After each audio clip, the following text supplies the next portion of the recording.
Okay guys, I just got home. I'm out here for a minute, I'm gonna wander in the house and come back out. I'm actually looking for my marker. I'll have to do it with a crayon. What I'm looking to do is, that's the back bumper of the car. There's the plate. And there's the parachute. Okay, we agreed I'm going to run the lines down and hook them to the rear end. Now, one of my fears is when I pull the parachute, this cord coming out can go back and forth, which you used to see in the olden days, and a lot can go wrong. First of all, it'll be rubbing on the bottom of the plate. That can cause problems. Rip my plate right off the car. Okay, it can come around, hook under a tire. Silly things can happen. So what I was thinking of doing let's make the bumper bigger. There's the bumper. There's the plate. What I was thinking of doing was just coming down and making a nice circle in the center. Well, it'll look nicer than that. Then run the cords from the chute here through the circle to the rear end. First of all, to hold up the cords. Second of all, when the chute's deployed, this is just like an eyelet. Like when you used to race the tether cars, you know, the old Cox cars, and you'd put the string in the street and it would ride on the two loops. It's going to be the same thing. There's not going to be any load on it, just side-to-side load as the chute does its thing. You know what I mean? But it'll allow the chute to stay here without ripping my plate off and getting lower down to the ground. So I was going to take like half-inch rod and bend it all around. I came home and I remembered I had this thing.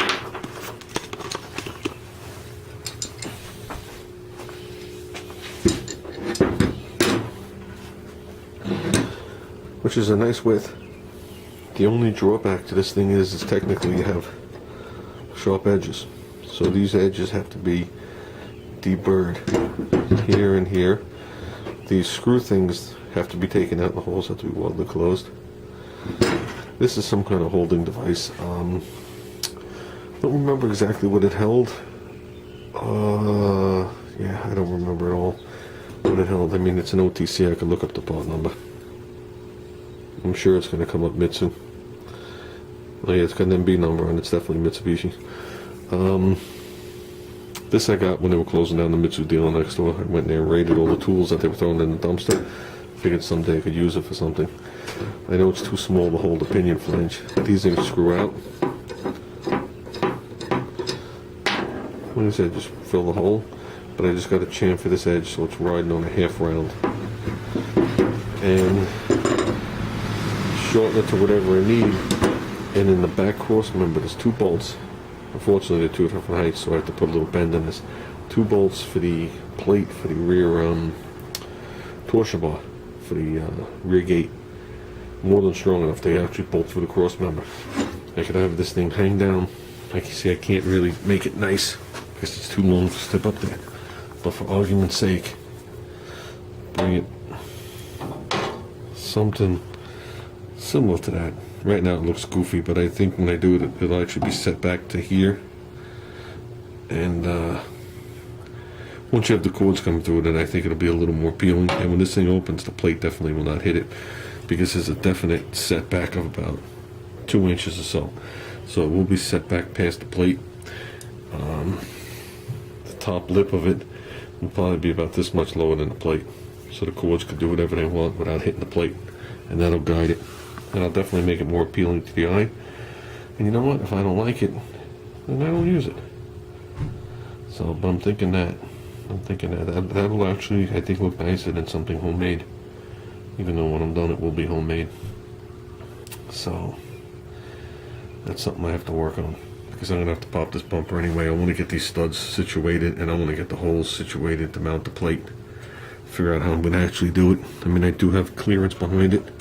That was half the reason of putting this bar on the back side instead of flush with it over here, as well as the hinge geometry. So this way I could actually slip a nut behind there, bolt the plate on there, and trim it flat. And those bolts will always be holding the plate on.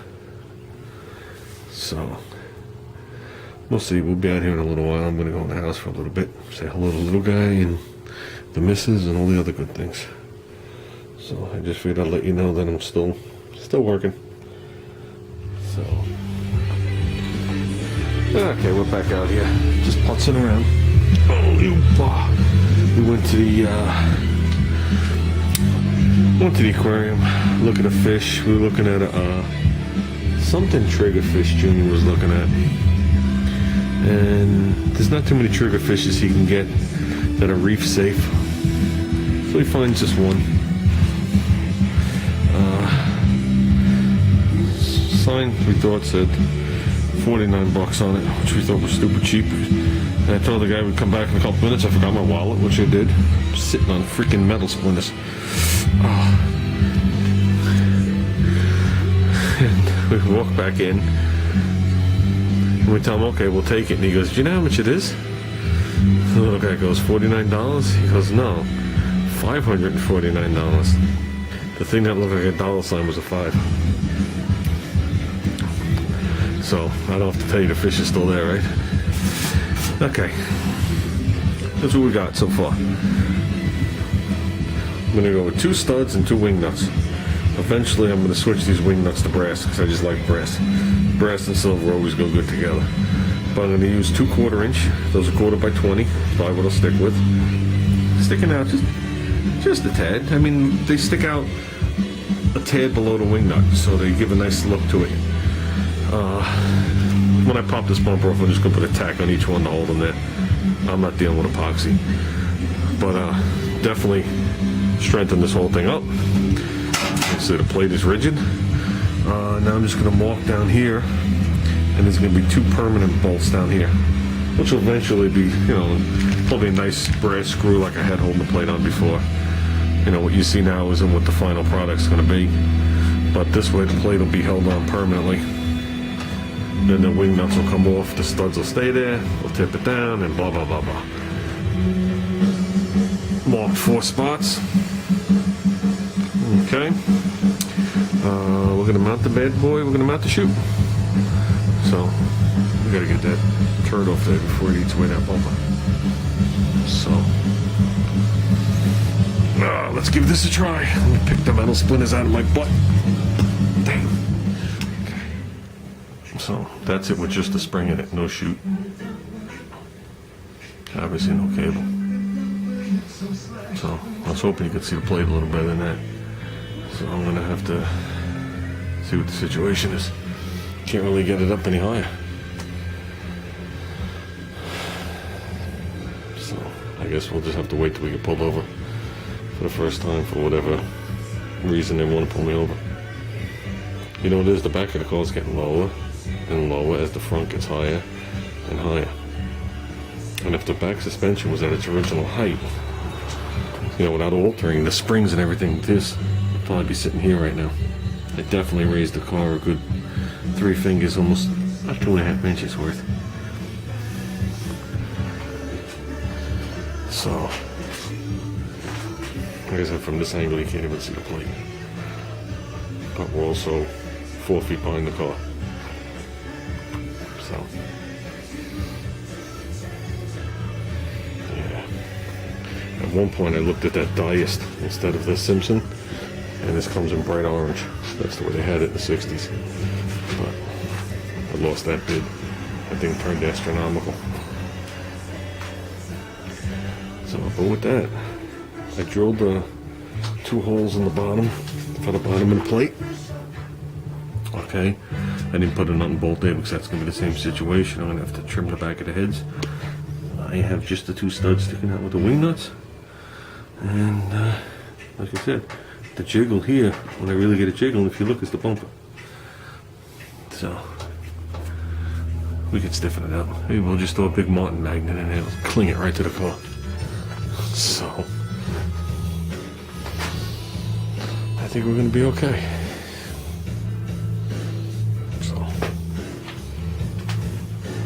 That's going to be it for tonight, guys. I think it's a little late. I'm not really sure what time it is, but it's got to be at least 9:30 on the shot. So let me clean up. That's all the metal filings from the table for drilling.